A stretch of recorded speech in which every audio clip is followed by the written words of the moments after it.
La Bible en un an, la 201e journée, le livre d'Ésaïe, chapitre 43, verset 14, au chapitre 45, verset 8, le livre des psaumes, chapitre 16, verset 1 à 11, le livre des proverbes, chapitre 19, versets 11 et 12, les actes des apôtres, chapitre 13, verset 42, au chapitre 14, verset 7. Ésaïe, chapitre 43. Ainsi parle l'Éternel, votre Rédempteur, le Saint d'Israël. À cause de vous, j'envoie l'ennemi contre Babylone, et je fais descendre tous les fuyards, même les Chaldéens, sur les navires dont ils tiraient gloire. Je suis l'Éternel, votre Saint, le Créateur d'Israël, votre Roi. Ainsi parle l'Éternel, qui fraya dans la mer un chemin, et dans les eaux puissantes un sentier, qui mit en campagne des chars et des chevaux, une armée et de vaillants guerriers, soudain couchés ensemble, pour ne plus se relever, anéantis, éteints comme une mèche. Ne pensez plus aux événements passés, et ne considérez plus ce qui est ancien. Voici, je vais faire une chose nouvelle, sur le point d'arriver. Ne la connaîtrez-vous pas? Je mettrai un chemin dans le désert, et des fleuves dans la solitude. Les bêtes des champs me glorifieront, les chacals et les autruches, parce que j'aurai mis des eaux dans le désert, des fleuves dans la solitude, pour abreuver mon peuple, mon élu. Le peuple que je me suis formé publiera mes louanges. Et tu ne m'as pas invoqué, ô Jacob, car tu t'es lassé de moi, ô Israël. Tu ne m'as pas offert tes brebis en holocauste, et tu ne m'as pas honoré par tes sacrifices. Je ne t'ai point tourmenté pour des offrandes, et je ne t'ai point fatigué pour de l'encens. Tu n'as pas à prix d'argent acheté pour moi des aromates, et tu ne m'as pas rassasié de la graisse de tes sacrifices. Mais tu m'as tourmenté par tes péchés, tu m'as fatigué par tes iniquités. C'est moi qui efface tes transgressions pour l'amour de moi, et je ne me souviendrai plus de tes péchés.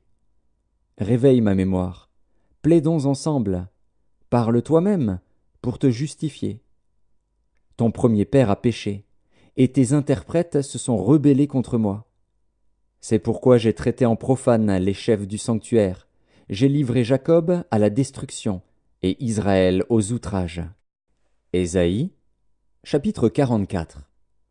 Écoute maintenant, ô Jacob, mon serviteur, ô Israël, que j'ai choisi.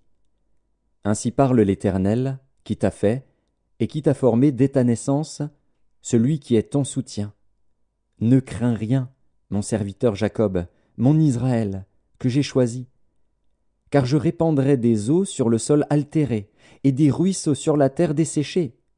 Je répandrai mon esprit sur ta race, et ma bénédiction sur tes rejetons. Ils pousseront comme au milieu de l'herbe, comme les saules près des courants d'eau. Celui-ci dira, « Je suis à l'Éternel ». Celui-là se réclamera du nom de Jacob. Cet autre écrira de sa main, « À l'Éternel », et prononcera avec amour le nom d'Israël. Ainsi parle l'Éternel, roi d'Israël et son Rédempteur, l'Éternel des armées. Je suis le premier et je suis le dernier, et hors moi il n'y a point de Dieu. Qui a, comme moi, fait des prédictions? Qu'il le déclare et me le prouve, depuis que j'ai fondé le peuple ancien. Qu'ils annoncent l'avenir et ce qui doit arriver. N'ayez pas peur, et ne tremblez pas. Ne te l'ai-je pas dès longtemps annoncé et déclaré? Vous êtes mes témoins. Y a-t-il un autre Dieu que moi? Il n'y a pas d'autre rocher, je n'en connais point. Ceux qui fabriquent des idoles ne sont tous que vanité, et leurs plus belles œuvres ne servent à rien. Elles le témoignent elles-mêmes. Elles n'ont ni la vue, ni l'intelligence, afin qu'ils soient dans la confusion. Qui est-ce qui fabrique un Dieu, ou font une idole, pour n'en retirer aucune utilité? Voici, tous ceux qui y travaillent seront confondus, et les ouvriers ne sont que des hommes. Qu'ils se réunissent tous, qu'ils se présentent, et tous ensemble ils seront tremblants et couverts de honte. Le forgeron fait une hache, il travaille avec le charbon, et il la façonne à coups de marteau. Il la forge d'un bras vigoureux. Mais a-t-il faim? Le voilà sans force. Ne boit-il pas d'eau? Le voilà épuisé. Le charpentier étend le cordeau, fait un tracé au crayon, façonne le bois avec un couteau, et marque ses dimensions avec le compas. Et il produit une figure d'homme, une belle forme humaine, pour qu'elle habite dans une maison. Il se coupe des cèdres, il prend des rouvres et des chênes, et fait un choix parmi les arbres de la forêt. Il plante des pins, et la pluie les fait croître. Ces arbres servent à l'homme pour brûler. Il en prend et il se chauffe. Il y met aussi le feu pour cuire du pain. Et il en fait également un dieu, qu'il adore. Il en fait une idole, devant laquelle il se prosterne. Il brûle au feu la moitié de son bois. Avec cette moitié, il cuit de la viande. Il apprête un rôti et se rassasie. Il se chauffe aussi et dit « Ah! Ah! Je me chauffe! Je vois la flamme !» Et avec le reste, il fait un dieu, son idole. Il se prosterne devant elle. Il l'adore. Il l'invoque et s'écrie « Sauve-moi, car tu es mon Dieu !»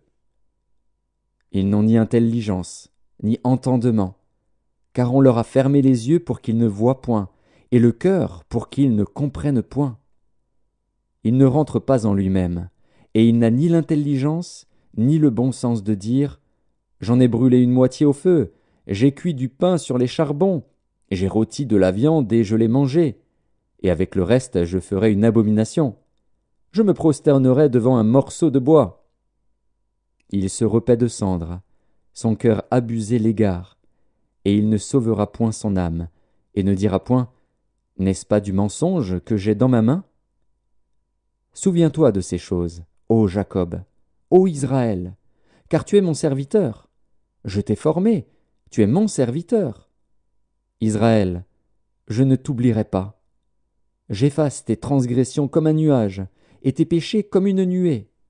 Reviens à moi, car je t'ai racheté. Cieux, réjouissez-vous, car l'Éternel a agi. Profondeur de la terre, retentissez d'allégresse. Montagne, éclatez en cris de joie. Vous aussi, forêt, avec tous vos arbres. Car l'Éternel a racheté Jacob, il a manifesté sa gloire en Israël. Ainsi parle l'Éternel, ton Rédempteur, celui qui t'a formé dès ta naissance. Moi, l'Éternel, j'ai fait toutes choses. Seul j'ai déployé les cieux. Seul j'ai étendu la terre. J'anéantis les signes des prophètes de mensonges, et je proclame insensés les devins. Je fais reculer les sages, et je tourne leur science en folie. Je confirme la parole de mon serviteur, et j'accomplis ce que prédisent mes envoyés. Je dis de Jérusalem, elle sera habitée, et des villes de Juda, elles seront rebâties, et je relèverai leurs ruines. Je dis à l'abîme, dessèche-toi, je tarirai tes fleuves. Je dis de Cyrus, il est mon berger, et il accomplira toute ma volonté. Il dira de Jérusalem, qu'elle soit rebâtie, et du temple, qu'il soit fondé. Ésaïe, chapitre 45. Ainsi parle l'Éternel à son oint, à Cyrus, qu'il tient par la main, pour terrasser les nations devant lui, et pour relâcher la ceinture des rois, pour lui ouvrir les portes, afin qu'elles ne soient plus fermées. Je marcherai devant toi, j'aplanirai les chemins montueux, je romprai les portes d'airain, et je briserai les verrous de fer. Je te donnerai des trésors cachés, des richesses enfuies, afin que tu saches que je suis l'Éternel qui t'appelle par ton nom, le Dieu d'Israël.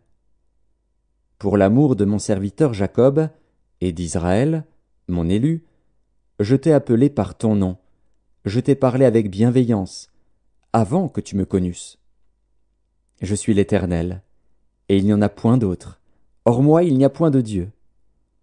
Je t'ai ceint avant que tu me connusses. C'est afin que l'on sache, du soleil levant au soleil couchant, que hors moi, il n'y a point de Dieu. Je suis l'Éternel, et il n'y en a point d'autre. Je forme la lumière, et je crée les ténèbres. Je donne la prospérité, et je crée l'adversité. Moi, l'Éternel, je fais toutes ces choses. Que les cieux répandent d'en haut et que les nuées laissent couler la justice. Que la terre s'ouvre, que le salut y fructifie, et qu'il en sorte à la fois la délivrance. Moi, l'Éternel, je crée ces choses. Psaume 16. Hymne de David. Garde-moi, ô Dieu, car je cherche en toi mon refuge. Je dis à l'Éternel, tu es mon Seigneur, tu es mon souverain bien. Les saints qui sont dans le pays, les hommes pieux, sont l'objet de toute mon affection. On multiplie les idoles, on court après les dieux étrangers, je ne répands pas leurs libations de sang, je ne mets pas leur nom sur mes lèvres. L'Éternel est mon partage et mon calice, c'est toi qui m'assures mon lot. Un héritage délicieux m'est échu, une belle possession m'est accordée. Je bénis l'Éternel mon conseiller, la nuit même mon cœur m'exhorte. J'ai constamment l'Éternel sous mes yeux, quand il est à ma droite, je ne chancelle pas. Aussi mon cœur est dans la joie, mon esprit dans l'allégresse, et mon corps repose en sécurité, car tu ne livreras pas mon âme au séjour des morts, tu ne permettras pas que ton bien-aimé voie la corruption. Tu me feras connaître le sentier de la vie, il y a d'abondantes joies devant ta face, des délices éternels à ta droite. Livre des Proverbes, chapitre 19. L'homme qui a de la sagesse est lent à la colère, et il met sa gloire à oublier les offenses. La colère du roi est comme le rugissement d'un lion, et sa faveur est comme la rosée sur l'herbe. Les Actes des Apôtres, chapitre 13. Lorsqu'ils sortirent, on les pria de parler le Shabbat suivant sur les mêmes choses. Et à l'issue de l'assemblée, beaucoup de Juifs et de prosélytes pieux suivirent Paul et Barnabas, qui s'entretinrent avec eux et les exhortèrent à rester attachés à la grâce de Dieu. Le Shabbat suivant, presque toute la ville se rassembla pour entendre la parole de Dieu. Les Juifs, voyant la foule, furent remplis de jalousie, et ils s'opposaient à ce que disait Paul en le contredisant et en l'injuriant. Paul et Barnabas leur dirent avec assurance, « C'est à vous, premièrement, que la parole de Dieu devait être annoncée. Mais puisque vous la repoussez, et que vous vous jugez vous-même indigne de la vie éternelle, voici, nous nous tournons vers les païens, car ainsi nous l'a ordonné le Seigneur. Je t'ai établi pour être la lumière des nations, pour porter le salut jusqu'aux extrémités de la terre. » Les païens se réjouissaient en entendant cela. Ils glorifiaient la parole du Seigneur et tous ceux qui étaient destinés à la vie éternelle crurent. La parole du Seigneur se répandait dans tout le pays. Mais les Juifs excitèrent les femmes dévotes de distinction et les principaux de la ville. Ils provoquèrent une persécution contre Paul et Barnabas, et ils les chassèrent de leur territoire. Paul et Barnabas secouèrent contre eux la poussière de leurs pieds et allèrent à Icône, tandis que les disciples étaient remplis de joie et du Saint-Esprit. Les Actes des Apôtres, chapitre 14. À Icône, Paul et Barnabas entrèrent ensemble dans la synagogue des Juifs, et ils parlèrent de telle manière qu'une grande multitude de Juifs et de Grecs crurent. Mais ceux des Juifs qui ne crurent point excitèrent et aigrirent les esprits des païens contre les frères. Ils restèrent cependant assez longtemps à Icône, parlant avec assurance, appuyés sur le Seigneur, qui rendait témoignage à la parole de sa grâce et permettait qu'il se fît par leurs mains des prodiges et des miracles. La population de la ville se divisa. Les uns étaient pour les Juifs et les autres pour les apôtres. Et comme les païens et les Juifs, de concert avec leur chef, se mettaient en mouvement pour les outrager et les lapider, Paul et Barnabas, en ayant eu connaissance, se réfugièrent dans les villes de la Lycaonie, à Lystre et à Berde et dans la contrée d'alentour. Ils y annoncèrent la bonne nouvelle,